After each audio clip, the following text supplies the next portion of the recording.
अगर आपको माइग्रेन की समस्या रहती है, सर में दर्द रहता है, तो आज की वीडियो में आपके साथ कुछ टिप्स शेयर करता हूं, उसको ज़रूर ट्राई करिए और 1 महीने बाद आप इस वीडियो पर दोबारा आइए और मेरे को लिखकर बताइए कि आपको असर हुआ या नहीं हुआ, क्योंकि मुझे विश्वास है जो मैं आपको बताऊंगा उससे मैक्सिमम लोगों को असर मिलेगा ही मिलेगा। देखिए, जो पहली टिप रहेगी वो थोड़ी-सी कॉम्प्लिकेटेड रहेगी, अगर आपने कभी नहीं किया है तो। इसको हम आयुर्वेद में नस्य कहते हैं।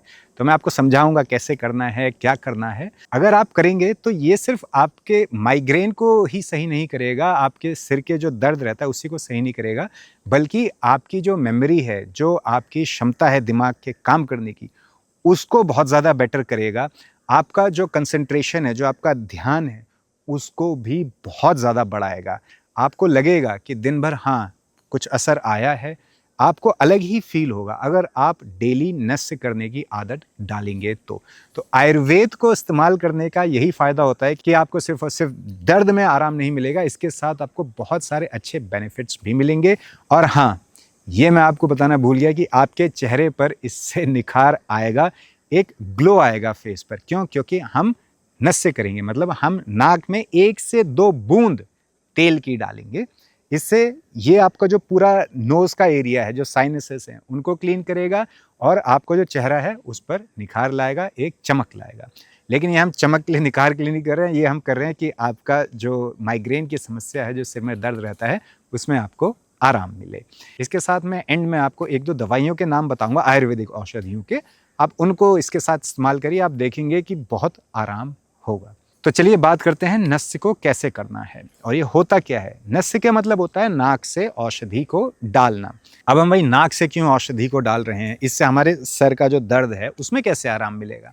आयुर्वेद कहता है नासा ही शीर्षो द्वारा, यानी कि जो नासा है, यानी कि जो नाक है, वो सिर का द्वार है, यानी कि डोर है, यानी कि दरवाजा है। तो अगर आप नाक पे कोई भी दवाई डालोगे तो वो आपको सर पर सीधे इफेक्ट करेगी। आपने देखा होगा कई बार ऑपरेशन से पहले अगर किसी को बेहोश करना होता है तो उसको मास्क लगाया जाता है। मास्क में एक गैस जाती है, नाक से ही वो गैस जाती है और सीधे दिमाग पर असर करती है और आदमी तुरंत बेहोश हो जाता है, ऑपरेशन के लिए रेडी हो जाता है। तो हुआ क्या, नाक से वो गैस गई, सीधे दिमाग में असर किया और आदमी बेहोश हो गया। तो यहाँ पर हम किसी को ना बेहोश कर रहे हैं, ना कुछ गलत कर रहे हैं। हम लोग बस 2 बूंद तेल इसमें हम डालेंगे। अब कौन सा तेल डालेंगे मैं आपको बताता हूँ। घर ही पर बनाएंगे, उसके लिए आपको चाहिए होगा 1 चम्मच घी। गाय का घी हम लोग लेंगे और उस गाय के घी को हम थोड़ा सा गर्म करेंगे। जैसे ही थोड़ा गर्म हो जाएगा, उसमें आप 2 से 3 सैफरन यानी कि केसर को डालिए। डालने के बाद उसको अच्छे से मिक्स कर लीजिए। जैसे ही आप देखोगे कि केसर का सारा असर आपका जो घी है उसमें आ गया है, बस यही तेल 2 बूंद एक नाक में, 2 बूंद दूसरी नाक में डालना है। डालेंगे कैसे? पहले आपको अपने जो चेहरा है उसकी हल्की सी मसाज करनी है। मसाज आप करोगे किसी भी अच्छे तेल से, वो कुमकुमादी तेल हो सकता है, या फिर वो तिल का तेल हो सकता है, या फिर वो स्वीट आलमंड ऑयल जो बादाम का तेल है वो हो सकता है। उसे अच्छी तरह से मसाज कर लीजिए। उसके बाद आप स्टीम लोगे, जो भाप लेते हैं ना जब बीमार होते हैं, तौलिया सर पे डाल के आप भाप लेते हो, वो वाली आप भाप लोगे। 2 से 3 मिनट आप भाप ले लो। उसके बाद आप लेटोगे, लेट के थोड़ा सा ऐसा सर ऊपर रहेगा और 2 बूंद एक नाक में डालोगे। जब एक नाक में डालोगे 2 बूंद तो दूसरी नाक बंद करेंगे। एक नाक में डालेंगे और ऐसे अंदर खींचेंगे। जैसे ही एक नाक में चले गया तो जिस नाक में गया था उसको बंद करेंगे, दूसरी नाक में 2 बूंद डालेंगे और ऐसे खींचेंगे। खींचने के बाद आप लेट जाएंगे, लेटे रहेंगे 1 से 2 मिनट और पास में एक कोई कटोरा या कटोरी कोई एक रख लीजिए। और जैसे आपको लगता है कि कुछ गले में जा रहा है, उसको अंदर मत निकलिए, उसको थूक दीजिए। अगर कुछ चले गया तो ऐसा बुरा नहीं होगा, लेकिन आप कोशिश करिए कि जैसे ही कुछ भी गले में आपको फील हो रहा है वो सब आप कटोरे में थूक दो। 1 से 2 मिनट लेटे रहे, उसके बाद आपको बैठ जाना है। बैठोगे आप 4 से 5 मिनट और बैठे बैठे में अगर आपको लग रहा है कि कुछ गले में आ रहा है तो सेम उसी कटोरे पर आप वो सब निकाल दोगे, थूक दोगे। जैसे ही आपको लगेगा हाँ अब सब बंद हो गया, अब कुछ नहीं हो रहा है, बस गर्म पानी पीजिए और अपने दिन की शुरुआत करिए। अब मैं क्यों कह रहा हूँ दिन की शुरुआत, क्योंकि ये चीज़ आपको सुबह करनी है। सुबह करेंगे तो ज़्यादा अच्छा रहेगा।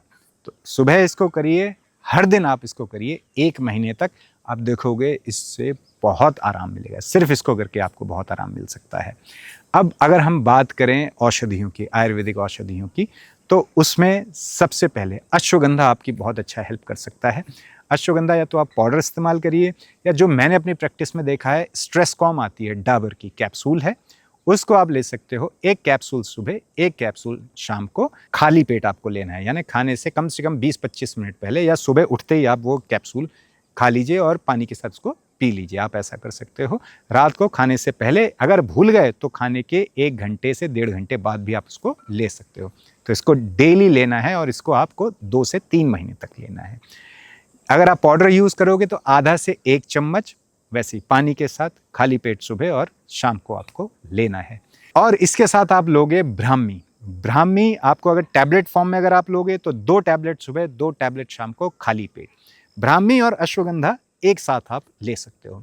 पाउडर वो भी आधा चम्मच सुबह, आधा चम्मच शाम को अश्वगंधा के साथ आपको लेना है। और ये पाउडर को आप पानी के साथ, गर्म या गुनगुने पानी के साथ पी सकते हैं। और ब्राह्मी भी आपको 2 से 3 महीना लेना है। ये अगर आप करोगे और आपका अगर पाचन तंत्र अच्छा है, विटामिन डी की आपको कमी नहीं है, विटामिन B12 आपके शरीर में अच्छा है, इससे आपको बहुत आराम मिलेगा। ये आप करके देखिए, इससे आपको असर मिलेगा। ये मैंने अपनी प्रैक्टिस में देखा है कि लोगों को असर आता है, इसलिए मैं आपके साथ इसको शेयर कर रहा हूँ और आशा करता हूँ कि आपके लिए भी लाभदायक रहेगा।